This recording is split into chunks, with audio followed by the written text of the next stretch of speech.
Very good morning, dear students. In the previous video we have discussed what is a set and in how many ways we can represent the sets.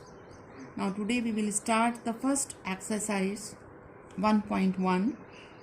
The first question of the exercise is, which of the following are sets? And justify your answer. First is the collection of all the months of a year beginning with the letter J. So here you can easily write the months which are starting with letter J and there is no ambiguity in it. So it is a set. It is well defined. Second is the collection of 10 most talented writers of India. Here it is not a set because the most talented word it is not well defined. किसी भी person के लिए एक writer talented हो सकता है, वही writer किसी दूसरे पर्सन के नज़रों में टैलेंटेड नहीं हो सकता है.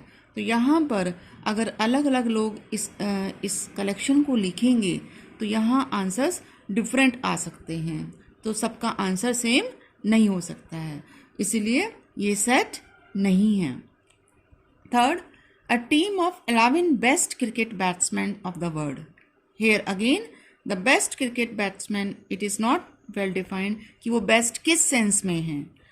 तो इसमें भी अलग अलग लोगों की जो कलेक्शन होगा वो डिफरेंट हो सकता है, इसलिए ये सेट नहीं है. The collection of all boys in your class. This you can write down.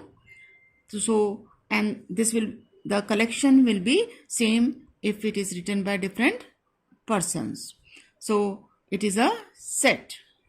The collection of all natural numbers less than 100. It is numbers from 1 to 99. So it is a set.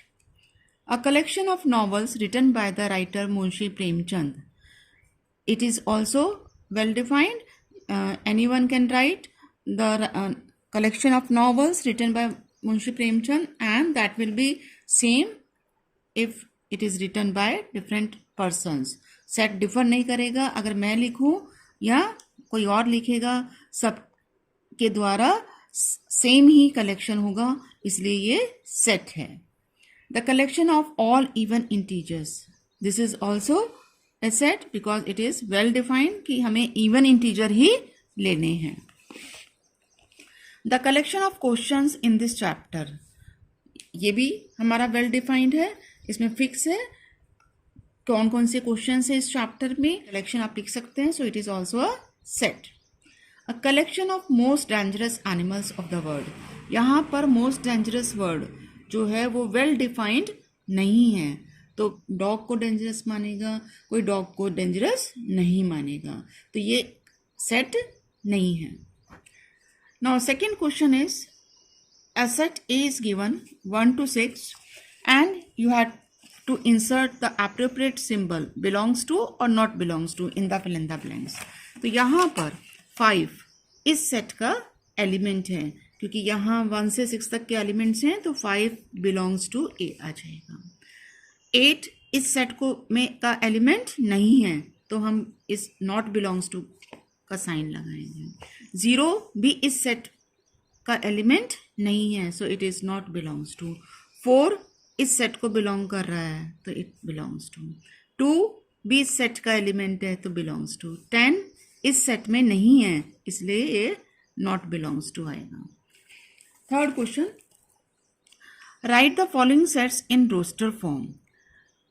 ये आपको tab builder form में दिया है और आपने इससे इसको roster form में लिखना है, मतलब इसमें कौन कौन से एलिमेंट्स होंगे वो स्पेसिफाई करना है. तो यहाँ फर्स्ट पार्ट है x such that x is an integer and which lies between -3 and 7. तो यहाँ केयरफुल रहेंगे, यहाँ लिखा है लेस देन दोनों साइड, यहाँ लेस देन इक्वल टू नहीं है, तो इसका मतलब -3 और 7 को इंक्लूड नहीं करना है, बाकी इंटीजर्स हमें लिखने हैं. अगर ये लेस देन इक्वल टू होता तो -3 और 7 भी इंक्लूड होते हैं.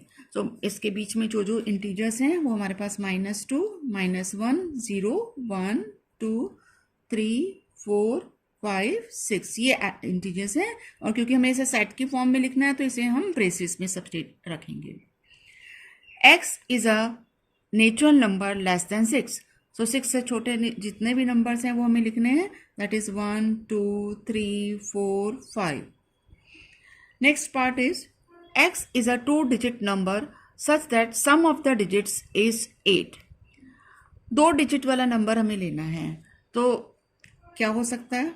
सम हमें 8 चाहिए तो 17 हो सकता है, इसका रिवर्स भी हो सकता है 71, 26 हो सकता है, 62 हो सकता है इसका रिवर्स, 35 दोनों डिजिट्स का सम 8 आ रहा है, 53 भी हो सकता है, 44 भी हो सकता है, and that's all. x is a prime number which is divisor of 60. 60 के प्राइम डिवाइजर्स लिखने हैं आपने. तो सबसे छोटा प्राइम नंबर हमारे पास 2 है और वो 60 का डिवाइजर भी है. तो 2, 3, 5, 7 नहीं डिवाइड करता है ना, उसके बाद 11 भी नहीं है, 13 भी नहीं है, और उसके बाद 17, 19 आगे हमारे पास कोई नंबर ऐसा प्राइम नंबर नहीं है जो 60 का डिवाइजर होगा. Now set of all letters in the word trigonometry.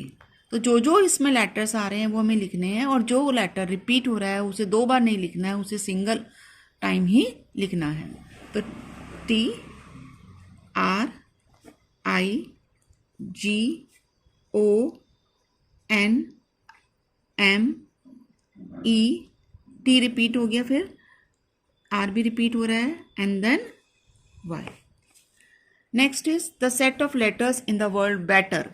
Batter में कौन कौन से लेटर्स आ रहे हैं? B, E, T, R.